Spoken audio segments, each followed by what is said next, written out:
Good afternoon, I'm Ash, I'm from Mordor Gun Dogs. We've got a question which is, when you're doing hill work, should you let your dog have a little sniff around and pull you a little bit whilst it's trying to go for the pee? So what we've done is we've done a little video. Hope this helps, and I hope you enjoy the video. Got some questions about hill work and the progression of hill work, and where's the end and what is the progression, and also about having a pee with the dogs pulling to go for a pee or that sort of thing. So normally sort of straight out the car, it would be all exactly the same. We would do some hill work. This dog's finished, understands exactly what hill work is, so I can walk with just one finger, and he's with me all the time. But out of the car, you want to get the dog sort of under control and not interested in Disneyland or whatever else is going on with all the other dogs. Once I've got the dog under control, then I'll give him a cue to go for a wee. Now this isn't magic. I haven't taught the dog how to pee on command. I'm just, because I've done it over and over again. Go wee wee, go wee, go wee. Go on, okay, go wee wee. So because I've got my vest on, he's actually not going to go at all. He'd rather, go on, okay, go wee wee, go wee wee.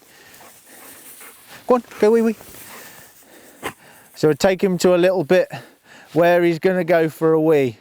But yes, for him, I've got my vest on. That means we're doing some serious work, which we're not. We're just wandering up and down. But the same rules apply. He started exactly the same way as everybody else. So I'm turning away from him first. It's very, very obvious. He's coming with me. He knows this position. After we've done this, we want to start stepping across the dog. So for me, my left leg is quite deliberate. So I'm counting my footsteps. Every left turn, I just step into the dog. Now I don't want to knock him. It's not like I'm trying to knee him.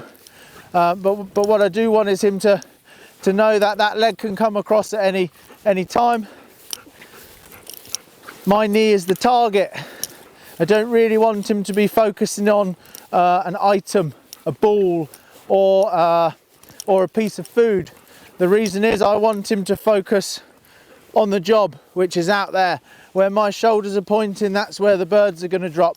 Where my shoulders are pointing, that's where I need him to go. So later on, I can't talk to him. I can't ask him to heel. The position has to be kind of unconditional.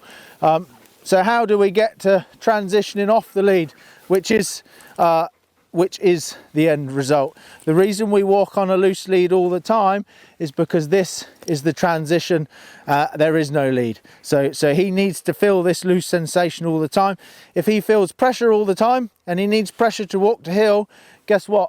In the absence of the lead, he's not going to walk to heel because he doesn't feel the same thing. So what we want is this nice loose lead. He's very excited because he thinks there's something to do. But yes, all of the same rules. When we're looking at transitioning away from the lead, the first thing I probably want to do is I'll just drop the lead over the dog's back. Now, for a younger dog, they might turn, they might look at that, and they might want to try and mouth it or bite it off their back because it's a strange feeling or a strange sensation. So if that doesn't work, you can just tuck it in, heel. So it's still a loose feeling, but it just gives me somewhere to go. The reason I like to have the lead on their back is, one, the handle's not dragging in the grass, so it's getting wet. But two, if he does go wrong, I can take that lead, I can guide him to where I need him to be, and then I can reset and start again.